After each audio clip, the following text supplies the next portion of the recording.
halkan waxaan rabaa inaan kusoo gudbiyo kambanigan intelligence and prime capital sida markii aad wax faa'iido lacagaha kuu soo dhaca aad ugu darsan lahayd lacagtii hore kugu taal. So account-kana iska galayna login baan leenahay.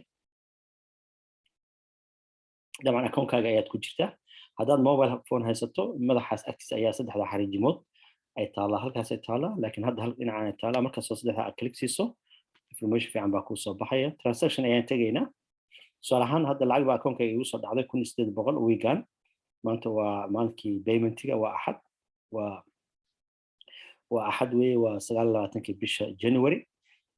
haddaan rabo lacagtan inaan kusii kordhisto lacagtan igu jirta MT4-ka suuqa shaqaynaya, maxaan samaynayaa si ugu darsanahay halkan lacagtii. So waxaad tegaysaa transaction ayaa tegaysaa, internal transfer ayaa kasii tegaysaa. marka internal transfer tagto mobileka labadan waa hoos yaalaan. deposit buu kutusaya, haddana withdrawal buu kutusaya. dabcan halkan ayaa kuu soo baxaysa. markay kuu soo baxdo lacagta inta aad u dirsanayso hoos gelinayso meesha shaqada ayaad ku qoraysaa. tusaale ahaan waxaan ku qoray 500 oo kamid a ayaan ku qoray. ma rabo anigu hadda lacag inaan ku shubto laakiin markaad lacagta halkaa ku qorato totalka lacagtaadii wuu kuu sheegaya amountiga waxyar so lacagta MT4-ka lacagta ku jirtaa wuxuu yidhi waa lacagta walletkaaga ku tala freegana waa tan. So haddaan rabo inaan 500 ku darsado tusaale ahaan send code baan leeyahay.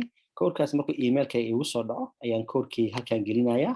markaan geliyo submit baan leeyahay, automatically lacagtaasi waad arki doontaan way kasoo tegaysaa tii depositka ahayd.